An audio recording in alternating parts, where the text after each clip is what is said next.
Welcome to the Garage Network podcast. Join us and the occasional special guest as we discuss everything automotive, from fixing cars as a technician, owning an automotive workshop or business, overall work-life balance, and even the occasional laugh. In this episode of TGN Torques, we were joined by Adam Pay, who is the Managing Director of mycar. You're internationally famous at one point, mate. Yeah, if you think about it, right, when you started out in this career, I mean, particularly, I look at it and go, I started out as an apprentice technician, and all of a sudden, you're filming stuff, or you're in Parliament House, or and you never forget where you come from with that stuff, and you kind of go, you have these moments. I came out of Parliament House when we were going through the Choice to Repairer campaign. And I remember walking out of there and having spoken to a couple of MPs at great length, walked out in my mind, go, geez, man, I started out as an apprentice technician. How did I find my way here? So you never forget where you come from. I feel absolutely blessed to be able to do stuff like that. But it's not what I was built for. It wasn't what I was made for. So it's kind of interesting. But anyway. Yeah, I think we're all guilty of that. We don't actually look back and look at how far we've actually gone. You don't take the time to actually step out for a second and look back and see where you were and where you are. It's crazy. I agree. Yeah, in a relatively short amount of time. We're all young. Adam, you and I are really young. Foster's getting a bit older, but we're a bit young. We're okay. Mate, I'm 51 this month. 51. You're not much far in front of me. That's okay. How did that catch up with you quickly? He is taller than me. So that's okay. I can say. Okay, I'll admit that. That's okay. But I am. Hey guys, I'm how was it growing? How was it growing up in the running water? I don't know, but the tyres I used to change when I was a kid were a lot squarer than the ones that we got now. I like that one, Adam. I'm going to use that again. That was a quick one. That was quick. Listen, if it's not about height, it's about age. And, Costa's only 10 years behind me. So he's not that far behind us. So all right. We've got to keep these kids in check. Right. Yeah. Got to keep them in check. Right, so we need to insert some. Just do an intro. Go on, do an intro. Well, Adam Pay. Adam, I have to ask you. mycar, it's you. You are mycar to me. So I don't even know what your title is. Are you the CEO of mycar? You the MD. Yeah. Managing Director of mycar. Yeah. There we go. So we welcome Adam Pay, the Managing Director of mycar, to TGN Tech Talks.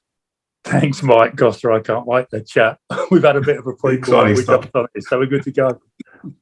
I'm just glad that we did start recording earlier, to be totally honest. But yeah, we'll carry on from here, right? Oh, that's all right. That's fine.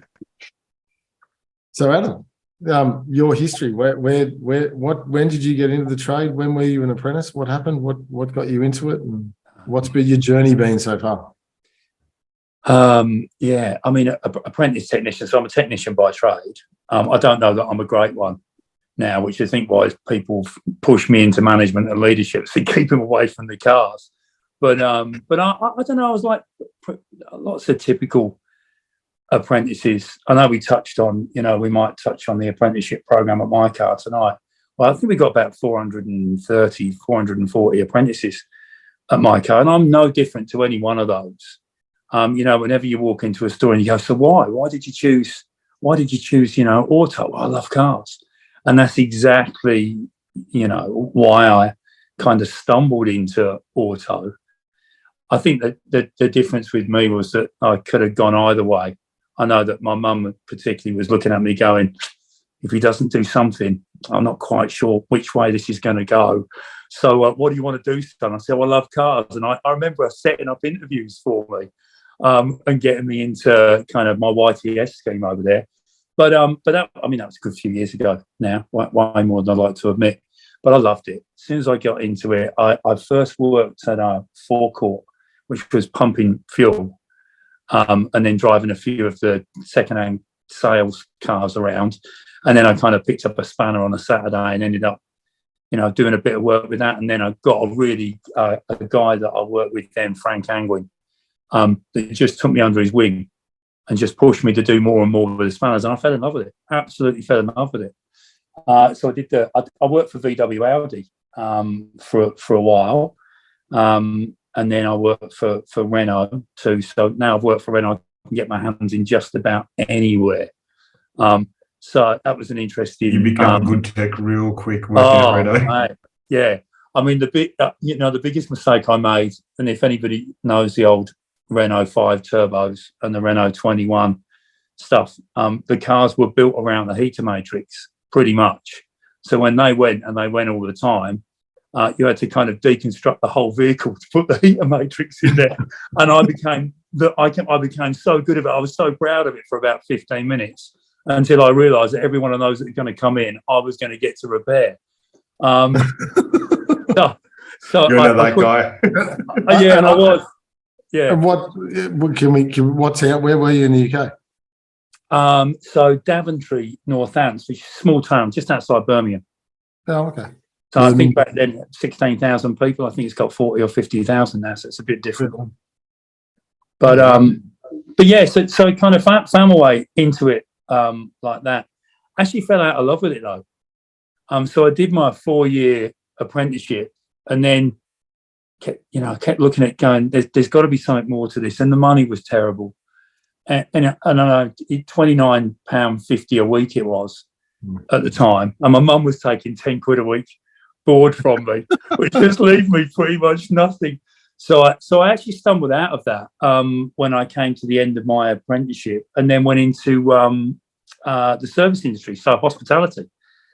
Found myself working behind bars, and absolutely loved it. Just fell in love with the people side of it straight away. And then very quickly kind of found myself leaving the hometown and then heading towards London. It was one of those, I've been growing up forever kind of, there's got to be more than this. There's got to be more to life than this. So I went through and got my technical stuff, which was really important, and I loved it. But then found a love for what I thought then was leading people. It was managing people. I was a bit naive. And then I thought, well, I can take that kind of pub life to London, and I did. And I started working in a bar there, and then it's one of those industries that there's a lot of people doing the wrong thing from time to time, so you kind of find your way into running a bigger pub, and then it was multi-site, and very quickly I had like 4 or 5 pubs. But even I loved it, but you ended up spending most of your time not managing people or leading people. You end up spending most of your time dealing with trouble. And that wasn't kind of what I wanted to do forever. And then QuickFit, I heard an advert on the radio for QuickFit, and he said looking for managers and looking for area managers. And QuickFit's like a fast fit business over there, so they do the tyres, the brakes, the suspension, that kind of fit and forget stuff. Not the heavy servicing back then. So I went for the job. I got myself a job interview, and I went to see what turned out to be one of my mentors. Actually, I was on the phone to him, and I was on a walk this morning, and said, "Have you got any jobs going as a manager?" And he said, "Well, yeah, we have, but mate, you've got to start. You can't step into the business as a manager. You've got to start as a tyre fitter." I kind of went, "Oh God, what do I? I'm a technician by trade, and now they're asking me to be a tyre fitter." But I don't know. There was something in me that said that QuickFit, and particularly that individual in QuickFit, was the right alignment for me at that time. So I took the role as it was. It just Well done, Mike. And it worked out to be fairly quick, Mike, too. Guys, all over it. Sorry, Costa. Do you want to press restart? No, good. But really loved it. Like QuickFit was like the virgin of the auto business, where they were doing things differently.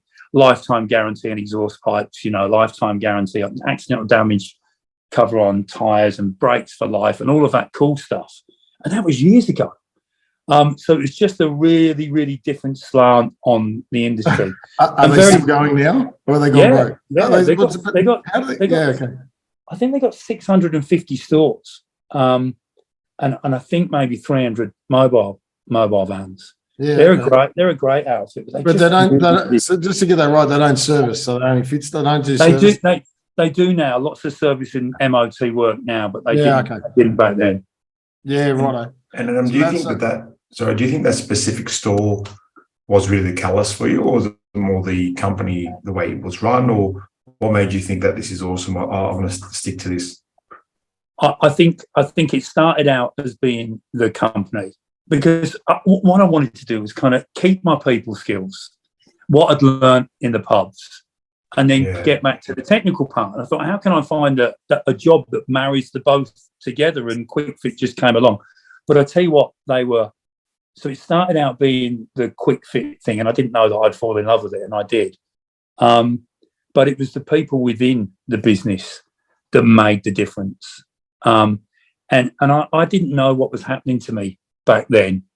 But you know, I kind of, as I got further through the business, I refer to it as the lost boy syndrome. You know, there's lots of kind of kids like me floating around that are really technical, not really academic, really technical, got lots of passion, lots of drive, love customers, love team, want to earn a bit of money, but I'm not academic. And what Quick Fit did was they just kind of scooped you up, and they actually proactively went looking for these lost boys, and I was one of them.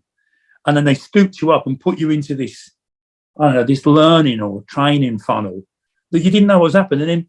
And then about 5 years later, I popped out the top of it as a divisional director with 350 stores. And then kind of you look back and you go, shit, how did that happen? Oh, I get it now. I get what they were doing, but it was amazing, which is what we're trying to do and what we are recreating with mycar. So did that start with shaving your head and growing a beard? I knew you were going to get that tonight. So you missed this, Costa, because all the mycar boys were at the drinks down in Melbourne, and I'm standing at a table with them having a drink, and I went, what happens? Everyone's got a shaved head and a beard. And I said, you guys you brothers? You all look the same. Like, what? So no, they're all store managers, and then you start to meet upper management. Your hair grows back, the beard comes off, and you start to get grey hair, and he starts to look a bit more like Adam. I think there's two parts to this. There's the training, and then there's must be a groomer that works through the whole of mycar as well. Well, given the fact you've said that publicly now, I should kind of come back on that and go, well, actually, what they've all got in common is they're bloody good people. Yeah. They're absolutely obsessed. I mean, obsessed by the customer. And love their teams. And really that's kind of, if I think about what Quick Fit helped me understand is what's important. And I kind of go back in the day, people say, what's important? What have you held dear to help you get, you know, where you've got through to Quick Fit and KTAS and now mycar? And I kind of go, know your team, love your customer, work hard and deliver results. And everything else finds you. Perfect. Yeah, perfect. And it's really, really simple. Now I've changed my language, and it's not love your customer; it's be obsessed by your customer. But that's really, if you boil it down, that's it. And that's what Adam. That's what Quick Fit taught me, and that's what I've carried through to mycar now. All those guys I met down, they were really lovely. And I thought they were all like work together. And they're like, no, we're all different store managers. And I was having a laugh at them. And I said, what's the prerequisite? You got to shave. It was funny. It was really fun. And then I met their bosses, and they gradually start to look more and more like you. But I have said this before, and I've said this. I don't know. I haven't said it to you, Adam, but I've said it to Costa. I think a lot of great companies, and Century is one that I've seen over the years. It stems from you guys at the top. It flows down underneath you, and I think that there's really good leadership, and I think there's really good. You can just see it, and you can see it in your personnel. And do you know what? Stems from you guys. Do you know what I think? Somebody said it to me a couple of years ago. Said, you know, I've kind of been in the business now for 6 or 7 months, so I've worked out what the difference is. And I said, well, what's that? And I hadn't really thought about it myself.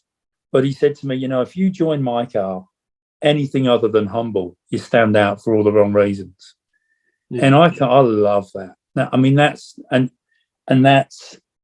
I'd like to think where my personality is playing a role at mycar. because I never get ahead of myself. There's no need to, let your results speak for themselves. And I kind of really, really like that about mycar. I mean, I've got, my leadership team. You bumped into Gav again. Very similar, very humble, and I love that. Yeah. And I think what that allows us to do is, the business has been on a real journey, and it's always been a great business. Under the K, it was a great bit. The bones were really good. It's a sound, good, solid business. But what we've been able to do over the past few years, particularly under the mycar brand, is just kind of look at ourselves differently. People are certainly looking at us differently and thinking about us differently, but we've been able to take a very, very different view on ourselves internally. But what's good about it is that we can take feedback internally and externally really well. So if there's something that needs to be fixed at mycar, I reckon we've got a pretty good lens on it. Are we working on fixing it? Well, we've got to prioritise, so we can't get to everything at once. But what we do know is we know that we're working to be perfect. We'll never get there because that just perfect doesn't exist. Doesn't exist, yeah. But we know where our problems are and we're working on them. Or if we're not working on it, we've got it in the pipeline somewhere. So I think that humble part of us just enables us to kind of take a real inward focus and go, we should be better than we are. And I think that's really important. Yeah, love that. It's awesome. Well, I was just got to pay him out a little bit because he's younger and better looking than both of us, Adam. I just got to, sorry, mate. Because perfect does exist. Look at Costa. Did you just say that while recording? Anyone has to just say that while recording. We've got, all right, so guys, we've got video and audio evidence. Mike thinks I'm perfect. Thank you. Yeah, and wait. You have to ring him and listen to his voicemail message. Or I may ring him in the middle of this. So I've got to hear that. Be careful though, Costa. I might go and get one of the family albums out and show you what I looked like when I was 21 too. We can, we can do screen share. Don't tempt me. Don't tempt me. So, and I'm going to ask. So, where was the transition to Australia? What happened? When did you start at mycar and what brought you from? Hold on, let's rewind a bit slower. So, we're 5 years in. He's now running QuickFit, correct? Part of the upper management, we'll say. Yeah. That's where we're at. So actually, I didn't want to come to Australia, and this kind of links quite nicely, Costa. The career pathway at QuickFit was fantastic, and I reckon I could have taken my career a lot further than I did there. And at times, back in history, I kind of regretted it, but I certainly don't now. I'm mycar now. You cut me and I bleed blue. I wouldn't have it any other way. But interestingly, because I did a lot of moving around with QuickFit, so where they had regions that had opportunity for improvement, customer, team, performance, whatever it might be, I kind of moved around a lot. So they just parachute me in and kind of 6 months, see if you can, fix that. And actually, my long-suffering wife, she and I've been with Anna forever. She was my girlfriend back then, but she travelled around a lot with me at that time. So she missed a gap year for uni, etc., etc. So kind of when I got to the DD role, the division director role over there, I was kind of moving in the right direction. But she was cool. She said, "Look, it's great that you're doing what you're doing, but it's a 7-day-a-week role." And it's 24/7. It was absolutely full on. Imagine. And she said, I'm keep popping up in these towns that I don't know. I think before we go any further, why don't we pause and see if we can kind of go and do that gap year that I wanted to do. And I kind of went, no, don't worry about that. Yeah, whatever. Yeah, I'm on a roll now. I can't go anywhere. I'm on a roll. And seriously, you're still on your gap. Are you telling me you're still on your gap year? Yeah, absolutely. And honestly, Costa, I kicked it down the road so hard and so far, but it kept coming back. And then eventually I just said, look, let's do it. Let's go. And we agreed that we would do it for 2 years as a minimum. So I let QuickFit know, handed in my notice there, gave them plenty of notice. I then trained up my successor, and I'd got somebody that was lined up anyway, which was good, and he's still doing a really good job over there now, 18 years later. But so we said we'd do it for 2 years as a minimum. So we got here, did 4 months of travel on a camper van, and then I couldn't wait to get back into work. And I'd actually said to myself at that point, I'm out of auto, never again. I'm never going back into auto. It's one of the hardest businesses to run. Never. Tight margins, always loads of technical issues. It's, oh my good God. And then I did the 4 months, then went, right, okay, where's those auto jobs? I was interviewed for a Kmart Tire and Auto Service back then, and we'd settled on the Gold Coast. Actually, we hadn't settled at that time. We were still travelling around, and then I got interviewed for the Kmart Tire and Auto Service business, and they offered me an operations manager role. I think it was in WA at the time. I said no, I want a store manager role, because I need to understand how the business works, like the intricacies of the business and where's the secret herbs and spices. And I don't know whether I didn't realise at the time, I thought I was just doing the right thing, but it was actually a masterstroke, because they popped me into Woodridge in Brisbane, and I loved, look, I didn't connect with Australia straight away. Everybody in the UK said, it's like England in the sun. And I go, mate, they're so far from the truth. The culture's so different. And it's and so different for kind of a lot of great reasons. But just different. So I kind of connected with the KTAS brand and did, I think, 6 or 8 months in that store as store manager. Then got the operations manager job on the Gold Coast that I did for about 3 years. And that was just like being on holiday at work. I loved it. Living on the Gold Coast. I mean, come on.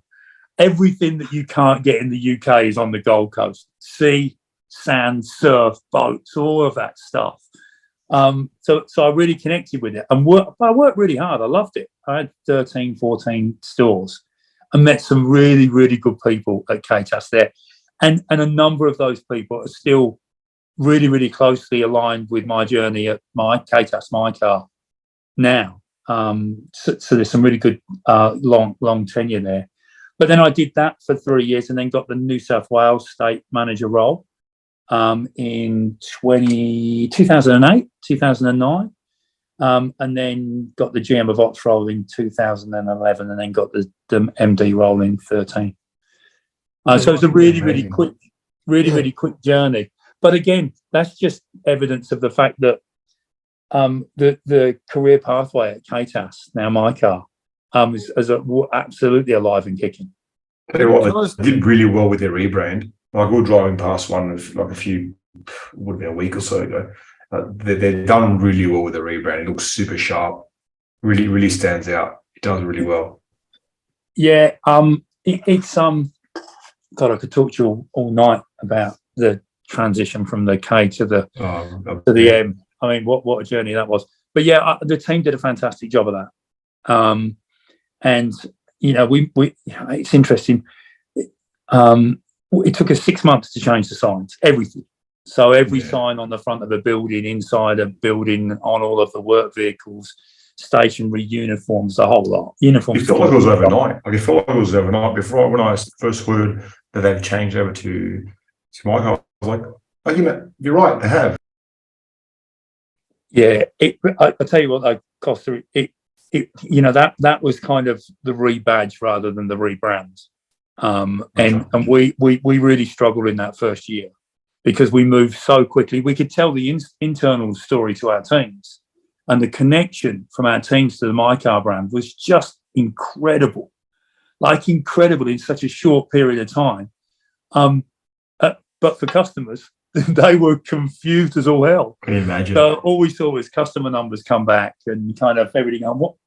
Who are these guys? Are they? And we were kind of going, well, we're the same people, same place, same offers, same everything, which we won't be, and we're not now. We're very different now.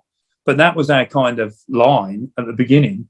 But yeah, I thought, everybody will get it. And it was a really bumpy journey. Really bumpy journey. Can I just rewind for a second? How many, Quick Fit, how many stores were there in the UK? Were they just the UK, or were they all over Europe, or are they just... No, UK and Europe. Yeah. I think there were 650 Wow. 'Cause I know you said you were doing 350 or whatever when you were a division. Yeah. And I went, wow, that's a lot of stores. It's a slightly different management structure over there, though, leadership structure over there. So, but yeah, ultimately that was the remit. And just to get my head around that, is that company owned, company operated, or are they franchised, or are they? No, company owned. That's Coco. So no wonder he's your mentor. Yeah, it's the company owned piece for us now. Wow. With Quick Fit with us now is a real I say it's not a secret, but it's a real secret herbs and spices. Yeah. It's the ability. I always talk about our business and kind of go, if we're doing the right thing by customer and the right thing by team, and we're really clear with our team about why we're doing it, we'll get 90% of our team members to, if we say turn left, 90% of our team members will willingly turn left with us. The 10% aren't pushing back. They just need a bit more clarity and a bit more time, but we get there really, really quickly. And that's what I love about mycar. I don't want us to be, have the level of consistency that turns people into robots. 100%. You know, we've got 270, 76 or 77 stores at the moment. And whilst people go, oh, it's a lot of stores, and they're all company owned, and the centralized level of control, and that's all really important. But we do on the ground treat them like local businesses. So what we don't want is what we used to have, which is a robotic telephone technique. So if we had to use the same, and then a customer would turn up and we go, when a customer turns up, you've got to say this. It's like, no. Under the mycar brand and the care beyond the car mantra and people first that you'll see us talking about, it's kind of, we've got a vision, we've got a set of values, got a set of targets, but it's just be you. We hire you because of you and your characteristics and your persona and your personality.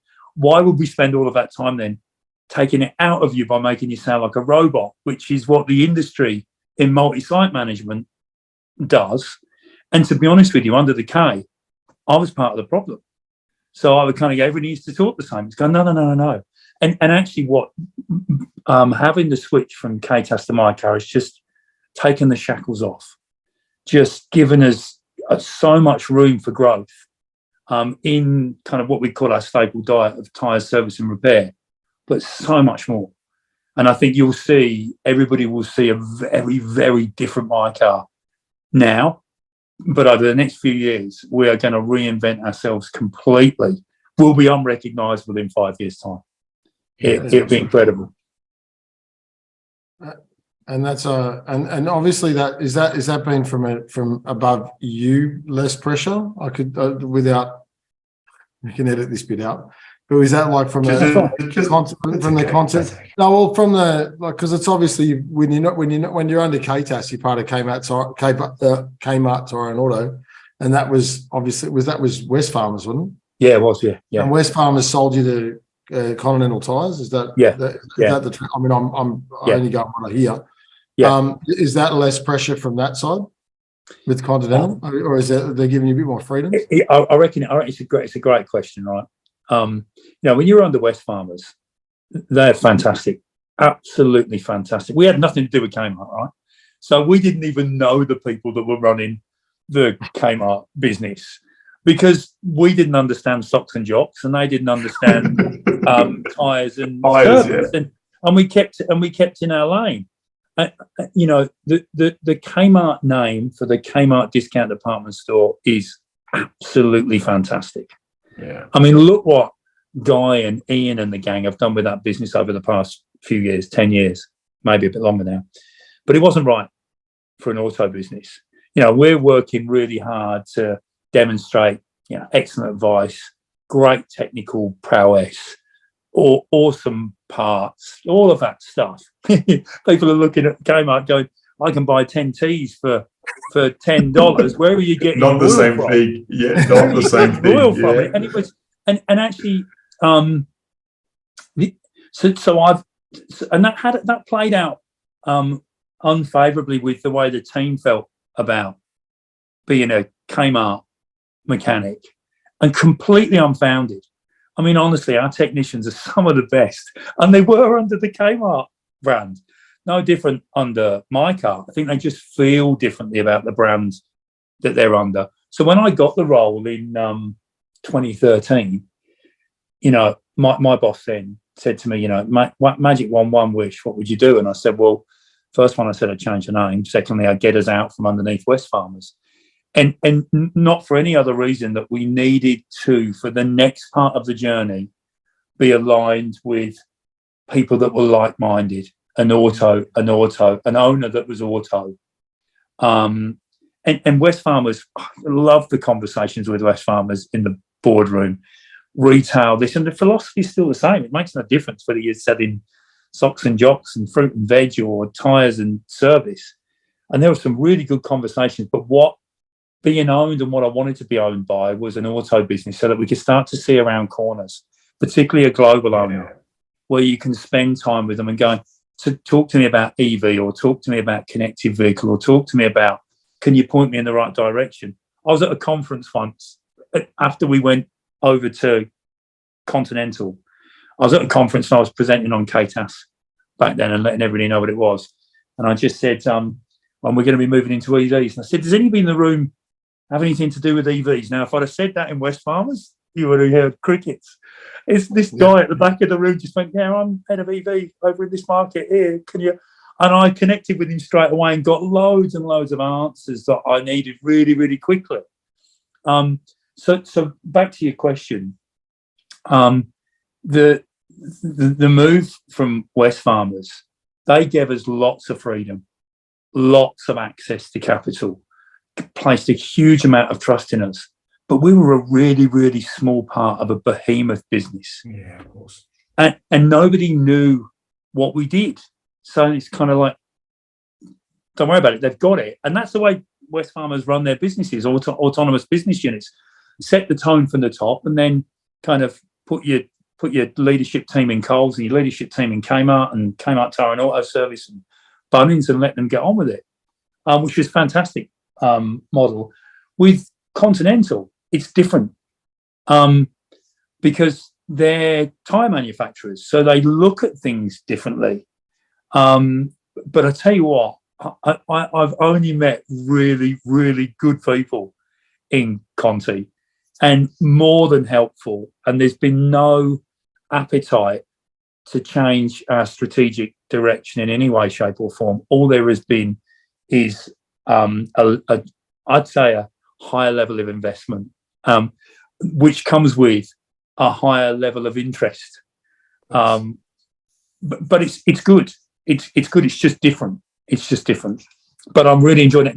They leave you alone, day-to-day operational running of the business, no problem at all. If you're looking to open, I don't know, 7, 8, 10 stores a year, and you want to get 5, 10 mobile vans, and you've got to go through an approval process, and you've got to be able to demonstrate a return, ROI. And if you can do that, there you go. No problem at all. Just make sure that you deliver it on the other side too. And to date, we haven't let them down. So it's all about building the trust initially, and then keeping that trust thereafter by getting things right, but making sure that bad news travels fast. We don't get it all right. No one's perfect. No one's perfect, other than Costa. I mean, that's right. Yeah. Well, of course. There's got to be something to be said about having that sort of lead time into what's coming up. That's awesome, especially in the company like Conti, like they're probably one of the forefront guys. They probably know what's happening 5 years before we have any idea or inkling what's going to happen. So I think that's a massive advantage for anyone in our industry at this point. Yeah. Good segue to ask you, Adam. What are your predictions? What do you think we're coming into? What's the Conti perspective? The mycar Conti's perspective. Well, it's interesting, right? Because I talk about the Conti piece there, but you need to look further than that. I mean, they're a tyre manufacturer. They've got the automotive side of the business. They've got the belt side of the business. So they've got access to people outside of Conti that can give us insight too. So it's not just getting this from Conti, it's kind of using those relationships that they've got around the globe to get. I mean, we went to Oslo recently, as you know, Mike, and they just put us in touch with 3 or 4 key people there that gave us so much and willingly shared, because we're not competing with them. It's a bit like mycar in Australia, asking a few questions about what the future might look like or could look like. So that's, but outside of that, we've got relationships with big retailers around the globe. So I've got Quick Fit in the UK that we regular, like I said, I was on the phone to them this morning. That I kind of kick stuff around with. It's kind of going, thinking about this, what's happened, what have you seen? Whenever I go to the UK now, I'll don the Quick Fit overalls and I'll go and work in a workshop for 2 or 3 days and get a look into their world. We've got some really good friends with Halfords over there now. We've got Les Schwab in the US. We've got Cow Tire in Canada. And they're fantastic organisations, all trying to pretty much solve the same bloody problems. So are they all together under the Conti brand, or are they no just that's just like us with the garage network connecting? Just a network, just all networks together. Just networking. They're just large networks. Most of, and I think all of them company owned. Yeah, all of them are company owned. So they're just trying to solve the same problems we are, which is kind of cool to go and speak to people. That's and just awesome. open That's book. the best. Yeah, that's the best. Well, we've tried to create that. We've tried to build those bridges with the garage network. That's been our whole focus, to go. I mean, even when you get people that are working just down the road from each other, once you look at car park data, you realise that we're not all competing with each other. We're competing with the dealers, and there's so much work for us out there. Why are you worried about the guy down the road taking a job from you? Like, there's 20 more to take off someone else, of the dealers or from somewhere else. Don't worry about it. I don't. And, we of course, we're really focused on what the competition's doing, always. But we're more focused on what we're doing. And we're really, really clear about who our customer is, and just as importantly, who they are. So when we continue to build out our CVP, we're really, really focused. I mean, absolutely obsessed by the customers we should be obsessed about, and not by the ones that we're not. 100%. 100%. I think it's really important. But as far as projections, I mean, this industry is going to go through a kind of huge change over the next few years. It's not going to happen quickly. Like, the EV piece is topical now. And I think really topical now, and for good reason. I think there's a couple of things that, EVs are going to come quicker than anybody thinks. And the industry, whether you're dealer, whether you're independent, whether you're chain, you've got to get yourselves ready for this. And it's not that hard. If you make it, if you get interested in it and get on the front foot, it ain't that hard. But I think for me, with the EV piece, it's about, this is a test for the industry to go, are you ready for the change that's coming? Because I can't wait to get past EV, because there's bigger stuff coming. But if we can if the industry can step up now and see EV as an opportunity to do things differently and lean into that, it will get, my personal feel, I think it will get the radar up and the appetite up to tackle the next problem and the next problem, but see them as opportunities. And it's got the next 20 years, and it'll be, the huge change will come after I'm gone and hung up my boots. But when I think about that from a mycar perspective, I go, I'm just a custodian of mycar for a period of time. My job is to make sure it's ready for the next generation.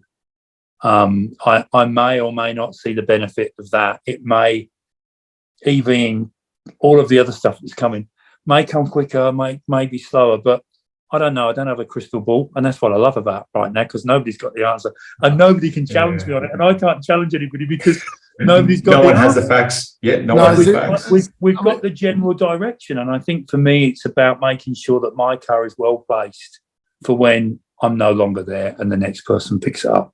I definitely think right now, if we're not on the, if you've nailed that, I reckon, because if you're not on the front foot right now, you're well behind. Like I think with the progression of it is so quick, especially when you look at recent sales and how many are flying out the door right now, both hybrid and EV, both of them. Like I think if you're not on the front foot now, you are behind. Like you've got to be there. I agree, Costa. Yeah, I think there needs to be that willingness to learn and willingness to change, 100%. willingness to adapt.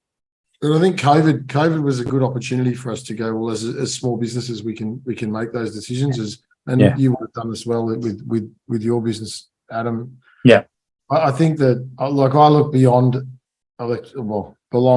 electrification into hydrogen, into synthetic fuels, into some of the other things. There's so much stuff.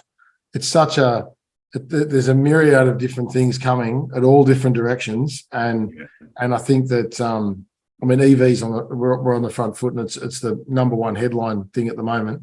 Yeah. But is that going to be the solution, or is there going to be another? Are we going to get blindsided by something else, which means we're going to have to learn something completely different? And that's again. That's it.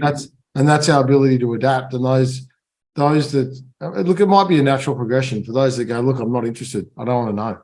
And there's plenty of workshops that we'll see or hear about that will go, I'm not interested in that. But there'll be plenty of workshops and guys that want to actually make those changes. And the way I reckon you're spot on. And I reckon the way you've got to look at this is kind of go, whichever way it goes. We've got a job to do as business owners, to stay really, really close to our customers and understand what they need. And whatever they need, we need to then reshape our business model to suit. Because you can carry on with the blockbuster model and I could carry on with a blockbuster model. I could carry on with kind of, the 6-bay side load store has worked really well for me for years. And it will do for years to come. There's no doubt about that at all. But do I need to complement that with other store formats? And do I need to complement that with mobile? Well, the answer to that is, what does your customer need? And I kind of figure, for me, mycar, for us, kind of go, we just need to be where the customer needs us, where they need us to be, and when they need us to be there. 100%. And it's really simple, but it's bloody hard to kind of stay disciplined on that stuff. Well, I reckon, as Mike was saying about COVID, like we took a very, very, like, we were into a new business during COVID, and that was the number one key was customer centric, was like the key focus of the actual business itself, and then everything else will work out. Like, we know how to fix cars and do all that sort of stuff. That's fine, but what does the customer need? How do they need it? When do they need it? And that was like the key focus on. And how do we get it? And then we work from there. It changed my whole perspective on how to run a business. It was just one of those things that was like, well, what do we need to do? How are we going to do it? And let's make these changes. Let's implement these processes, and let's get it happening. I love the fact that you referenced Blockbuster, because I think that, like, so many of them just worked on into the Netflix and streaming service and Foxtel eras. Sorry, who's Blockbuster? And just kept. I'm joking. What? It was a joke. Sorry. Oh, That's the opportunity, man. I'm taking it every time. Am I host rights? I'm booting him out. I'm getting. Don't worry, Mike. If he mentions VHS and Betamax, I'm coming over there now. Sorry, say that again. What's that? It must be the similar thing that people talk about, those carby things. I don't know. Yeah. Do you know what? I'll never forget my son actually saying, I said, we can fast forward. He goes, how come we can't fast rewind?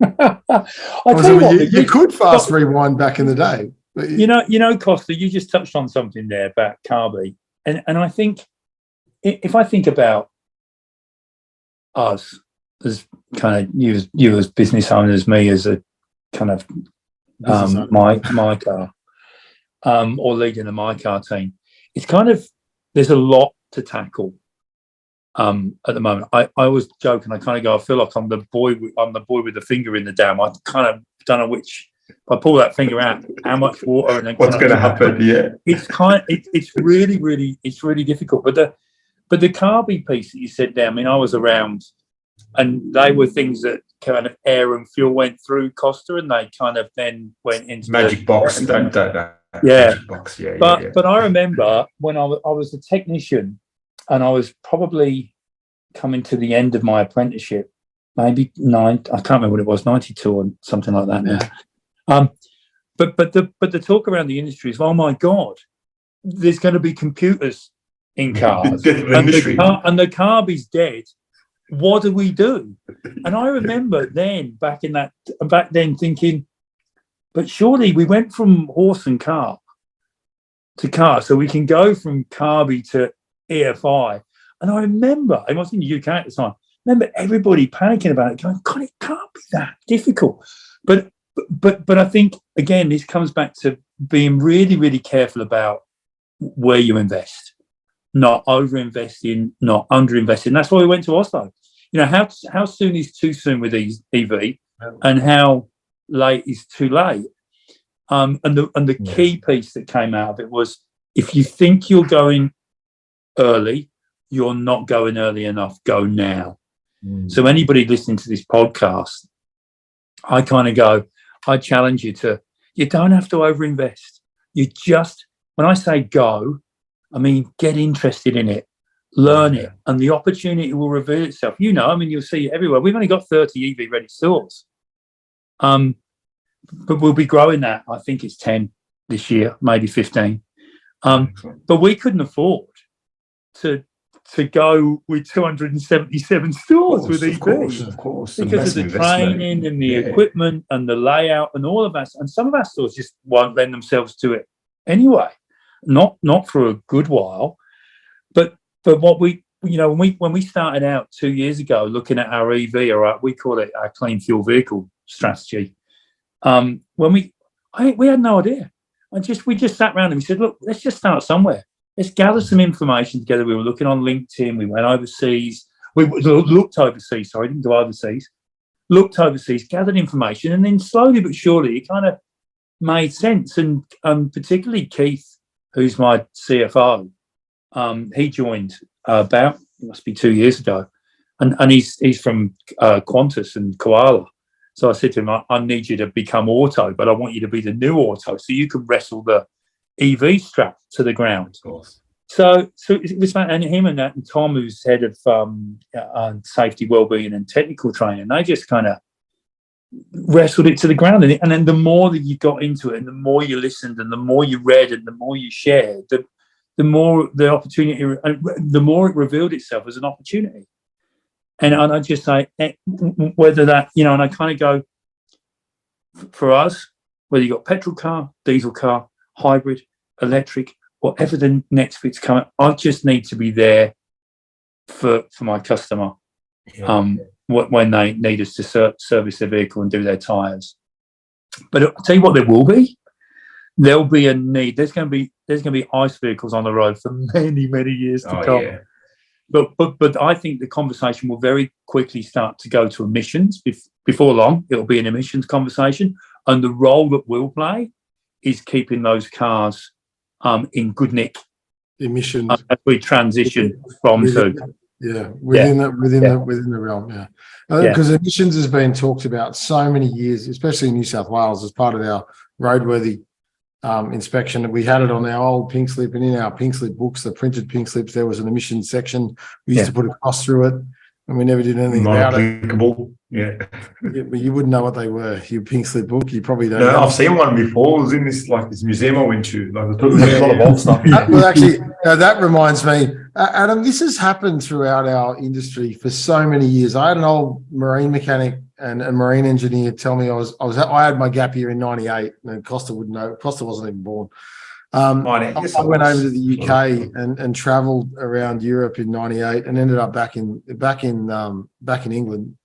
It was my mum's English with family, but I went to the south. Would have been a long trip on a boat. Yeah, thanks. Sorry, pre-plane to get it. Yeah, sorry.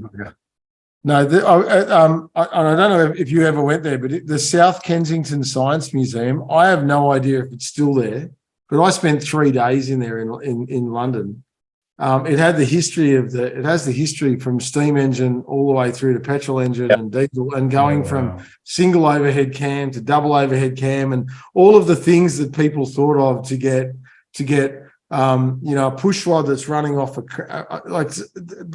for me, watching that transition all the way through and through the era, and watching the timeline and how short the space was for people to grasp an understanding of that, especially I'm a third generation mechanic. So my grandfather started the business in 1918, 1920.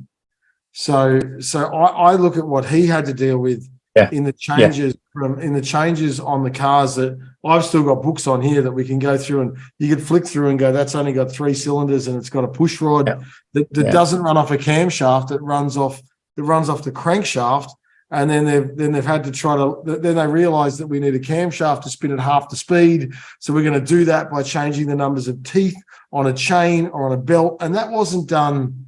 The engineers back then were us, right? Yeah. And they've gone and everything's they were people inventing this stuff in their backyards, and it was the things that changed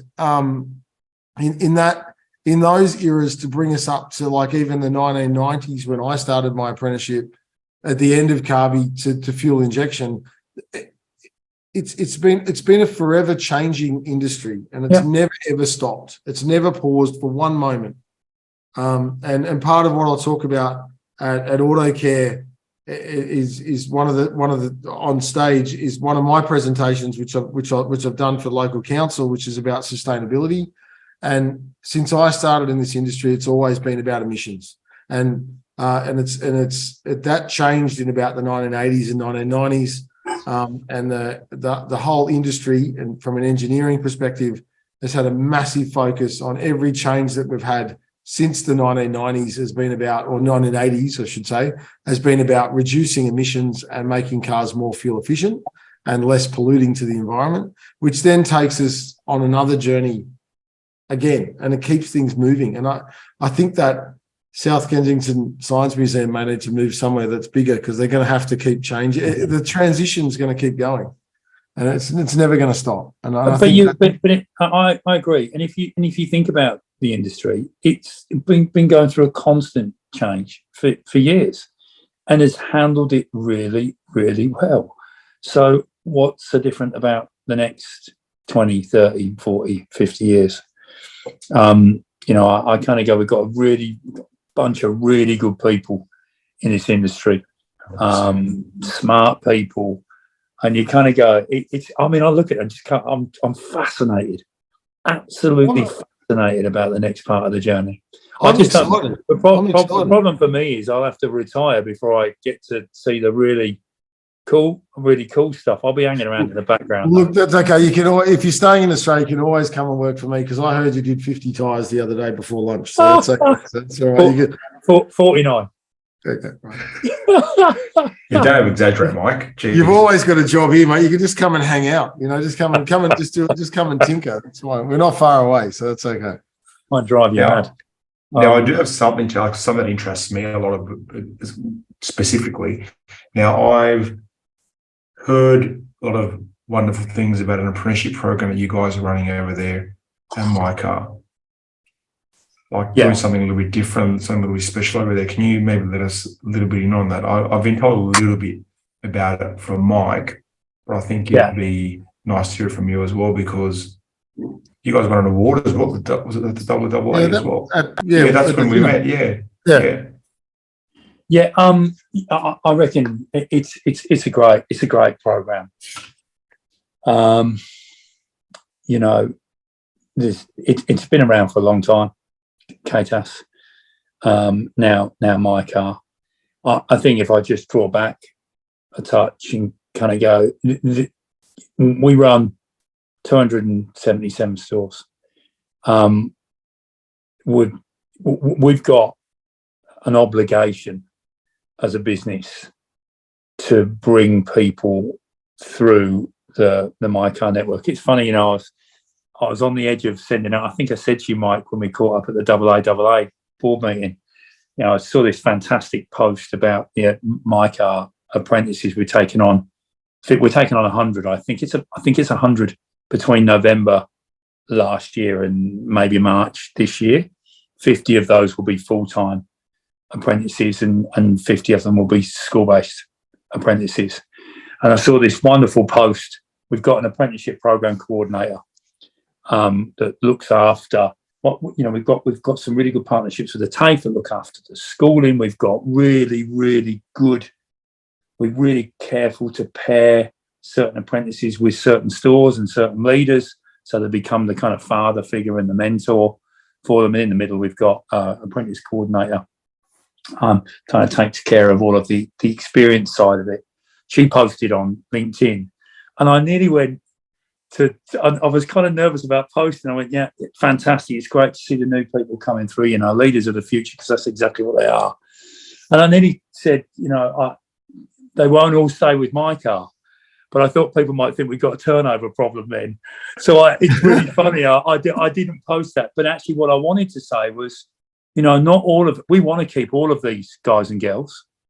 And we get a lot more girls coming through now, which is just superb. Excellent. We want to keep them all, but they won't all stay with mycar, because they'll kind of go, it's nice fixing mum and dad's car and doing this and doing that. But actually, I want to go to a performance shop or bits and bobs. So I want to try something different.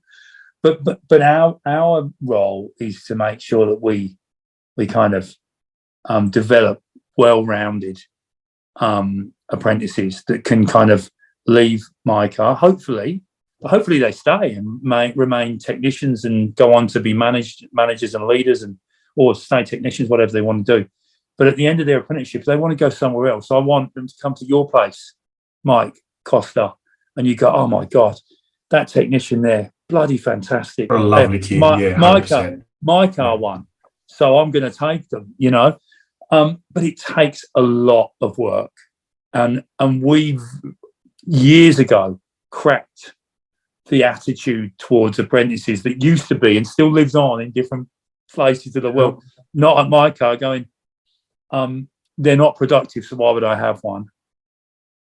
Now, we cracked that nut years ago. I think I was going to interrupt, because I think that's been one of the biggest problems that we had throughout. We had a big problem in the 90s and the 90s, in the 2000s. There was this, and that's what's created a massive skill shortage. That's why we don't have anyone, because no one's invested the time in them. People look at mycar and they go, it's easy for you to say, you've got 276 stores and you've got 1,500 team members, and you've got no. We've got 277 disparate stores with about 4.75 team members per store. So don't talk to me about the fact that you can't overcome the old stigma of the apprentice not being productive. Do you have to work harder with that individual for the first 3 or 6 months? Absolutely. Is there a problem with that? God, no. Have we got a bunch of really good apprentices? I visited 70 stores last year, and I bumped into so many different apprentices, or some new first year, second, third, fourth, some people that just qualified. And they're awesome people, really passionate, really kind of keen to learn, really technical adept, without a shadow of a doubt, but really nice people to be around. And I think if I think about mycar, the technical part is kind of a given. It's the nice people to be around that's the bit that makes a difference to our culture. 100%. So we've been running that program forever, Costa. Well, I noticed you say that the kids that are keen to learn. You've created a culture where you're keen to teach. That's the truth. That's the truth. That overflows into. I mean, even your partnership and sponsorship of AutoCare. You're the major, and that's it shows the industry that you. And we all need to have that. We you can't have this selfish attitude where you can't work in an. Mike, you're spot on, mate. You can't work in an industry and not invest in it. Yeah. That's just wrong. And anybody who tells me, I hear it. You hear it, right? People go, it's a dirty industry. People don't want to be in it. They want to go to uni. I got 430, 400. I don't know how many, but a lot of apprentices that are all really good. So if people are kind of using those excuses to not find the print, you're either using that as a smokescreen, or you're looking in the wrong places.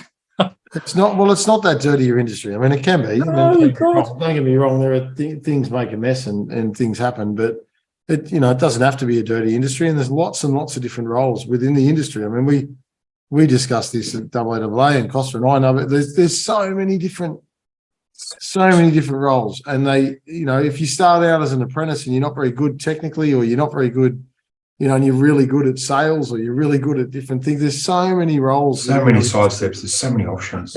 Yeah. And I think we need to make the industry great again. We need to make the industry. It's like I think that was the tagline when you were trying to get me voted onto the AAA. They made correct that one. America great again. Donald Trump had just got elected. And it was Costa goes, make the industry great again. Elect Mike. Yeah. I don't know whether I've been able to do that, but I think we need to do that. I mean, I kind of look at it and go, how do we create an environment that kind of creates a queue at the door? Yeah, people that are really, really excited to come into the industry. That's the key. That's absolutely key. And I think is it a challenge? Yes. Is it easy? No. Do we need to do it? Absolutely. And you just need to start somewhere. And you'll start somewhere, and you'll get better at it as you go, because you'll learn and you'll become a better employer, and you'll kind of understand what's important. And it's not all about money. All of this, got to pay more, it's not, you've got to pay competitively. Absolutely. And anybody that owns a business, that, I don't know, I have these conversations regularly with people. They kind of go, I can't. You go, well, there's something fundamentally wrong with your business if you can't. So get your house in order. But there's think about where I came from, and think about where you guys came from. I was a lost boy, and I got given presented opportunities, which indeed I grasped with both hands. And if anybody can make it through to running a business like mycar, if I can do that, anybody can do it. And so what it demonstrates to me is that we work in an industry that can and does often give you a career pathway that takes you past technical, through management to leadership. And I will always give back to the industry that's given to me. I've been blessed to be part of the auto industry. I think business owners need to get excited about their own business. They need to get excited Absolutely. about themselves. And I think that's one of the fundamental issues. Is they're over it, and I think everyone else is over it. And they just don't provide those opportunities. You've got to give those opportunities, and you've got to allow that. And if we don't have that, there's no one's going to be there on the other side of your business, on the other side of your retirement to buy your business. Yeah. And with that attitude, 100%. Your children don't even want to work in your own business. Yeah. So you need to realise that we're part of. I'm third generation, and Costa's second. in the automotive industry, and we are. And it wasn't. I jokingly say I work on cars for a means to a bigger boat, and I do, because I'm not a mad fan, but I enjoy fixing problems, and I really enjoy the trade. I love it. I'm passionate about it, and I believe that it's been really good to me and my family, and I believe it can be good to others. And I run our business like a family business. I want people to grow with us. As we grow, we can all grow, and we can all grow together, and we share and share in that joy of what we've created, And I think Absolutely. I don't know.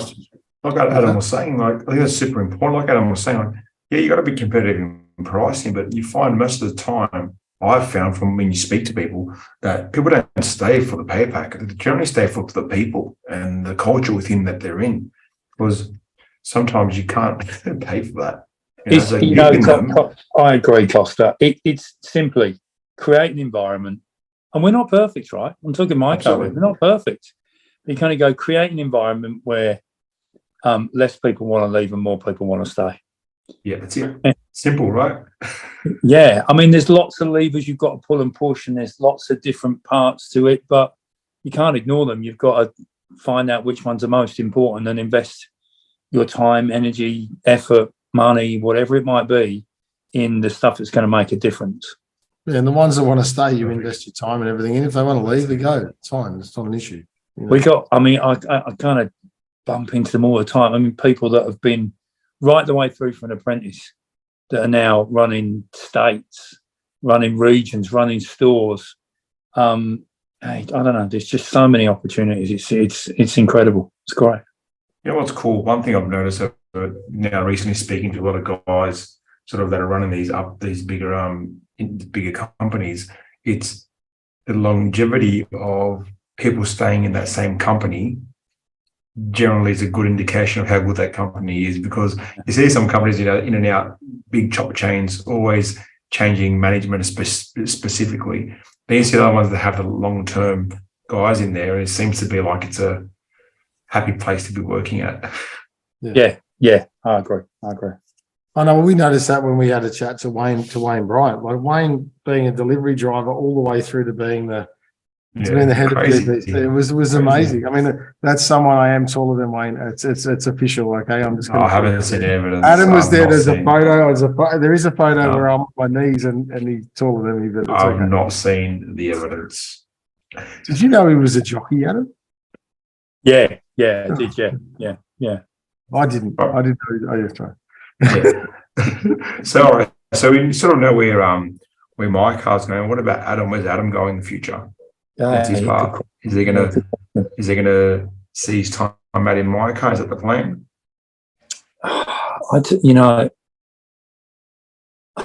It's a really difficult question to answer. For me. I'll answer it. I mean, I absolutely love what I do. There's no doubt about that at all. I think what we've created over the past few years, under the KTAS brand, is pretty special, but under the mycar brand is going to be exemplary. It's just so much fun. Honestly, it's a difficult industry to work in. There's no doubt about that at all. But geez, I wouldn't be anywhere else. I've just got to think about the right time for me to step away, and give somebody else the opportunity to pick up where I left off, where I leave off, and do a better job. I kind of look at I'm talking about being the custodian of mycar. I'd love to stick around forever, but that's not fair. It's not the right thing for the business either. As I get older, I'll get a little bit of old thinking creeping. My team remind me every now and again to go, mate, cool, geez, really? I think what I want to be remembered for, really, no matter when I go, is kind of, have I created a business that's truly people first? Have I created a business that really is obsessed by customers and kind of loves its team? It's not about size for me. You can have 300 stores, 500 stores, 50 stores. I kind of want to be the network that everybody looks to and goes, wow, that's kind of pretty special what they've got going on there. And we're not there yet. We're not there yet. And the next person that comes in after me will go, right, that fella, what was he thinking? My God, thank God he's gone. And that's what you do when you kind of pick up the keys. You kind of make all of those changes. But I'd just like it to be in really, really good condition when I hand it across. Really good condition. I think it is. I think it's getting there. So no scoop. We haven't got a scoop there. That's okay. That's all right. We don't want a scoop. I don't want you to go anywhere. I think you should stay where you are. Is gap year coming to an end? Is that what you're hinting at?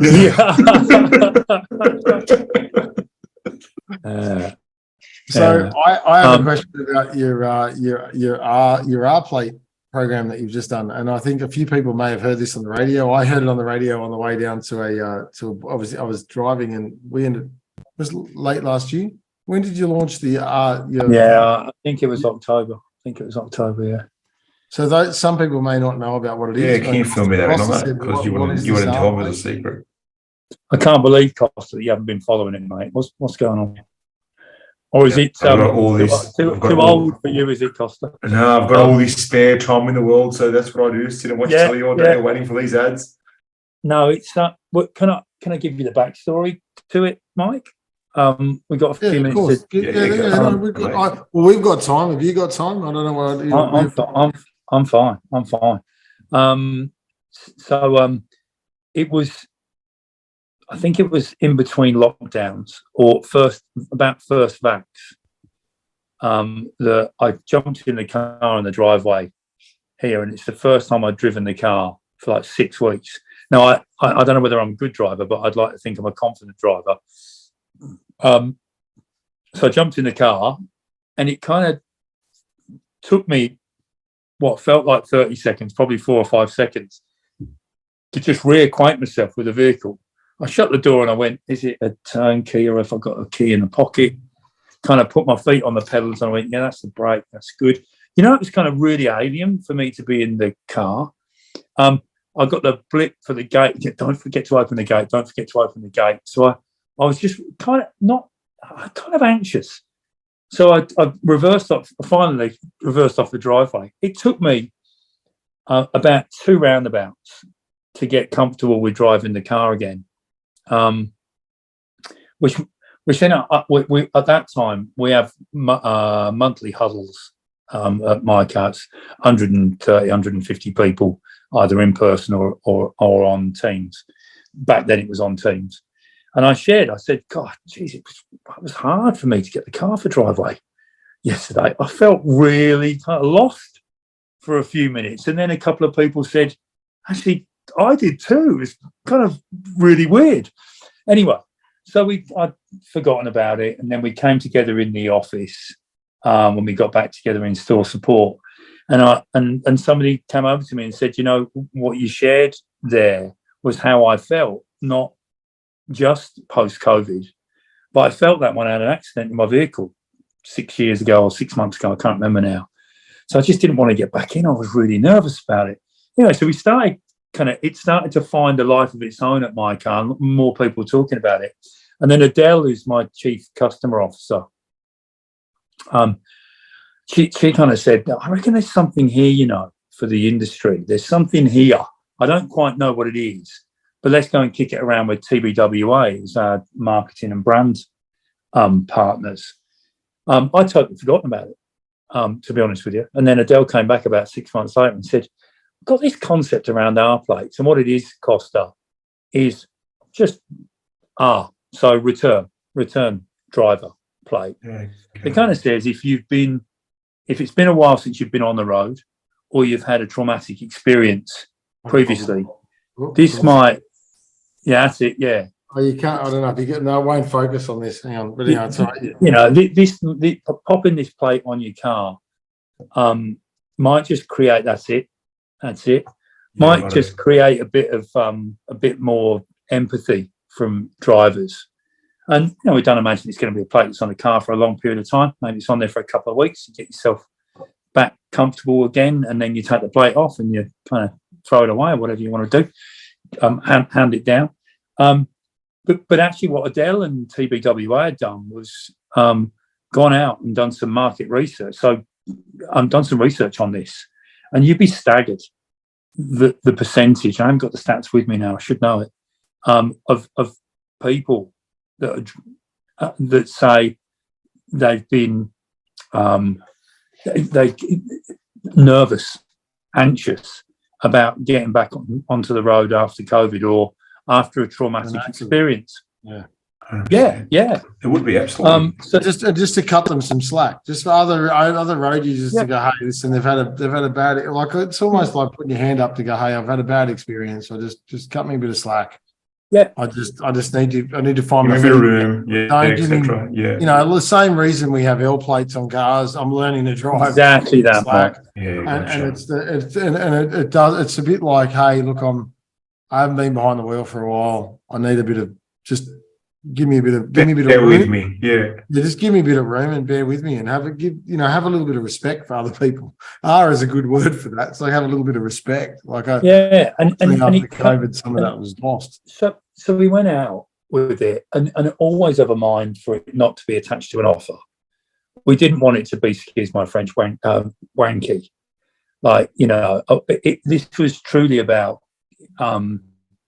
raising awareness around an unspoken problem, and it's clear from the research that it's a problem.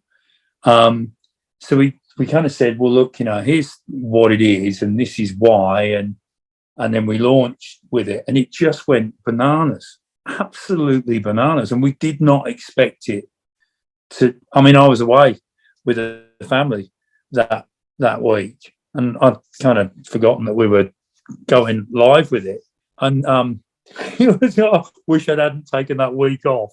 It was just crazy. I mean, the amount of press requests for interviews, etc., which Adele picked up and did a really good job of, it was incredible. And people that were kind of going, why would you let these people back on the road if they're anxious? Or other people going, this is fantastic. If I'd have had this when I had an accident, I would have been back on the road. So there was kind of mixed reviews, and it was playing out on social media. It was beautiful because it was just creating a conversation around something that's fairly taboo. Yeah. And what was really powerful is if you got people kind of educating others. So you might have somebody that came onto Facebook and kind of go, why would you let these people on the road? This is crazy. And then somebody that would have really appreciated the R plate come on and go, actually, if I'd have had this R plate, this would have helped me get back on the road. And then that first person would come back and go, actually, I'm really sorry. I didn't know it would have made you feel like that. So these conversations playing out on Facebook were just, on social media, were just amazing. And actually then, what you could do is you could order R plates, and mycar would send you R plates. So I think, if I remember rightly, and don't hold me to account for these numbers, I reckon in the first 48 hours, we had 2,000 R plates, sets of R plates ordered. But actually, very, very quickly, he said, look, we were hoping we'd get to a point that this was an industry thing. We've just got there quicker. So we said, right, let's take the mycar off the R plates. Let's get the domain name, rplates.com.au, and potentially remove this from the mycar ecosystem, and let's give it to industry. So I've been catching up with industry people for the part, since November last year, and got some really good support for a round table discussion around where we could take this. Do we take it? Has it got legs? Should we do something with it as an industry? And pretty much everybody I've met so far has said, we've been looking for something that we can kind of get under or get behind from a mental health perspective. And this kind of just seems to knit it all together. So we're really, really keen to give it to industry. I like to say, remove the mycar and take it out of the mycar ecosystem and give it to the industry to go chase down and do something with it. But it's pretty cool. I saw my first set about 2 weeks in. I was going through the harbour tunnel, and there was an Audi came through with R plates on it. I was like, oh man, that's really cool. That would be exciting. Yeah, so you held the phone while driving and took a photo. Yes, that's right. No. I was in a taxi. So you forced the taxi to go I should have said follow that car, shouldn't I? I should have said follow that car. But there's follow that car from a safety. There's something to see here, and there's something for the industry. So we're going to lock that round table in, I think, late this month or early next. I don't know where we could take it, where the industry could take it, but we'll take it somewhere. I think it's a great concept, and that just shows your passion for all of us in the industry. I think it's just a really good thing. I think it's great, and that's why. Cool. And I think I was on the way. We were doing something, and I was doing a road test, and I was in someone's car, and I heard the ad on the radio about your R plate. It was a mycar ad at the time. That was right. You must have been on holidays. I don't think you were at that meeting. Yeah. Well, let me tell you the funniest part, right? Was Anna, my wife. So we were away on holiday, and she said, "Is this you? R plates?" So I went, "Yeah." I said, "What do you think?" She said, "Give me some time on that." So she was sat with her phone, and she was kind of scrolling through, and on the website there was a couple of recordings of people that we were talking to about, what was your traumatic experience? and here's an R plate, and this is what it's about. Would that have helped you? And they're really difficult to listen to, really difficult to hear some of the experiences. But I said to Anna, oh, what do you reckon? She said, well, I need to play it again. I said, why is that? She said, because I just thought you were going to completely ruin it by going, the car went off the road because it had got gold tyres to come down to my car. And she said, you just didn't do it. And she said, it just demonstrates care. And this isn't about a kind of promo and driving people to my car. And what she said then was your mantra, people first. And I kind of went, that's pretty cool. That's pretty cool. And that's when I knew we kind of cracked it. Yeah, that's great. And I have seen, now that you've explained that, I have seen the promos and I have heard the promos. I just wasn't aware that mycar was behind it. Yeah, that's really got me off guard. So well done in giving it back to industry, because it's done its job. I actually had no idea that was any sort of allegiance with mycar at all, to be honest. Yeah, so good. Yeah, good. You've done the job. Hey, go team, go team. No, I think that's really good. So Adam, do you have any questions for us? Do you want to ask Costa how he got big arms or anything like that, or how he's No. I mean, Mike, from your perspective, I mean, you sit on the AA board. So you know what I love about the AA board is you've got a whole heap of good people on there that remove their industry kind of, not their industry cap, their competitive cap, and kind of sit in that room and talk through the greater good for the industry. Your view on and so you sit on that board.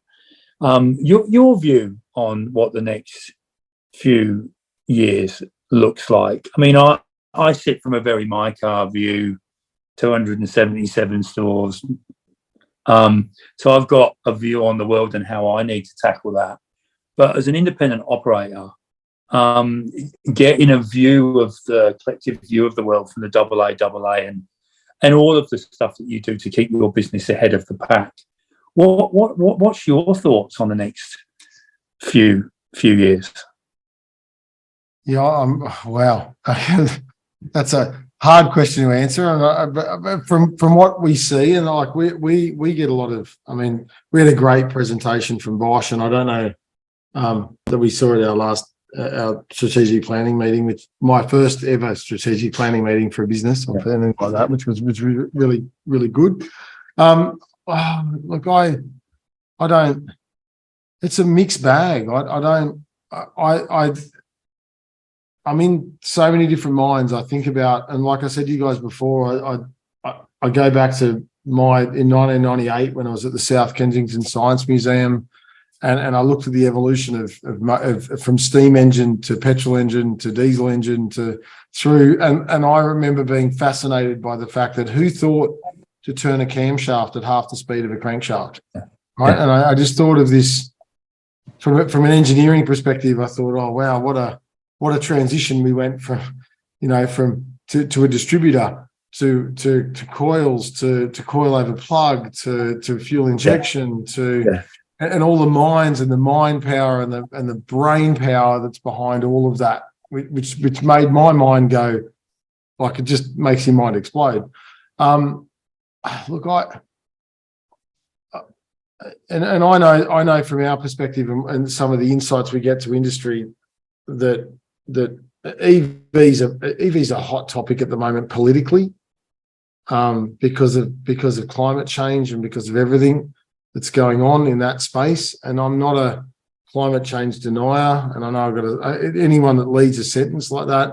I think that there needs to be some smart mathematicians that need to sit there and look at EV versus modern hybrid and look at what we're getting per kilowatt hour out of fuel versus what we're getting per kilowatt hour out of coal.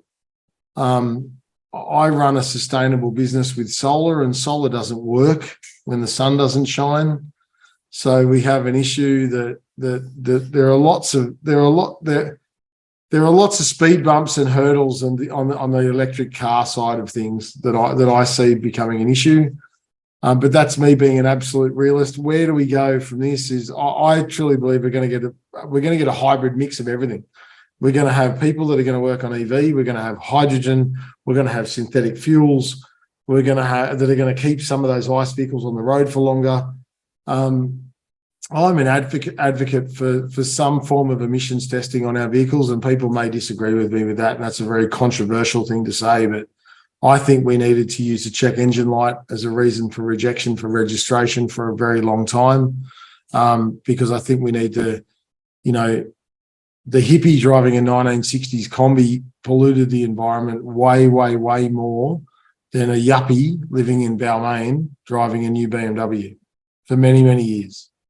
And I had many people in Bellingen or Nimbin arguing with me about that in the years. And I'll go, mate, your car with a carburetor is using 4 times the amount of fuel that a guy, that a millionaire in Mossman driving a car is, driving his brand new BMW is using. And your car is polluting the environment. It's burning oil. It's worn out. It's buggered. It needs to be going in the bin. And his car is going to be doing better things for the environment. And through the 90s and the 2000s and in my early years of the career. So I don't have a crystal ball. I wish I did. So what about then? You've got a lot of independents. So who's the audience for this podcast?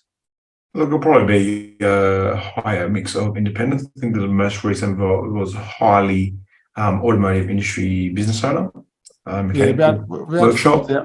We've got about 4,000 members. There's about 6. We don't know it'd be about 60% business owner operator. So what would be the one piece of advice you would give them? Learn to learn. Yeah, just get ready to adapt. Learning to learn. Embrace the industry. Actually, no. I'm going to actually take this right back to a personal level. Just be comfortable in your own skin. Learn from all those kids that were at Mardi Gras on the weekend, and just be comfortable in your own skin. You are what you are. You've made yourself to what you are, and you've got this far. Embrace it, enjoy it, and let's lift it up to the next level. That's my advice. Cool. And then Costa, yours is kind of learn to learn or be interested in learning. I reckon between those two, you kind of nailed it, Even because I always struggled with concentration. I'm like, oh, look, something shiny and I'm over there, and focusing was a real hard. Focusing is really hard for me. Believe it or not, it's super hard for me. But learning to learn really, like what I need to do for myself to learn. And I think it's going to be very important going forward, especially if we're talking about, changes that are going to happen, like Mike was saying. Like EV is here now, forget the future, it's already here. If you're thinking it's in the future, you're well behind it. It is here, it's happening, whether we want to argue or not, it's coming in the doors weekly, right? What it's going to hold, we don't know. We're just going to learn how to adapt to it, and learning is a part of that process. So if we can learn how to actually, prepare and learn that process, it's what needs to happen. Great. I think, and my thing, I totally agree with Costa. You got to learn to learn, and you got to learn to embrace what and I think that comes in your ability to be comfortable in your own skin and be comfortable with who you are and what you're doing and what you are. And you're right now, you're a business owner, and you've achieved what you've achieved, and that don't be scared of what's coming. We're just going to take it to the next level and take it, and be open to understanding. And that sounds so. It's going to sound terrible. That sounds so woke, but I'm not a woke person. But I think that's where we need to be as individuals. I think that as business owners, I think you need to be open to the change and to the changing environment that we're going to have, and be open to new possibilities. And I at the end of the day, where's it going to go? I don't know. I every time I see, I'll come back to what I said earlier. Nobody's got a crystal ball. But I think if you remain really, really close, obsessed by what your customer wants, it will kind of do you really well. It will serve you really well, as long as you're willing to kind of keep an open mind. Mike, Costa is saying, continue to learn and do something about it. Yeah. And if you do something about it, you'll be fine. And I'm so excited. I'm so excited. It's funny when I talk to some of my mates who are not automotive based, and they might ask them a silliest little automotive question. Before you know it, I'm giving them a rundown of ADAS systems, EV, how it integrates. Like Costa, all I asked is, why is my car going back in this lane? That's all I asked. And I'm getting to that. I'm getting to that point. Bear with me. Yeah, but we're technical dudes, right? So we can kind of overcomplicate it. I think, again, there's another message in there for us saying keep it simple. 100%. Oh, that's bad. I really enjoyed this, Adam. We're gonna have to revisit this in 12 months and see where we're all at. Absolutely. Yeah, we should. 100%. Yeah, I'd love it. I've had a great time tonight. Thank you very much indeed. Yeah, this was fun. Thank you. Don't forget to join our private Facebook page if you are an automotive technician, and also subscribe to our YouTube and our podcast channel. They are all called The Garage Network. Thanks, guys, and see you next time.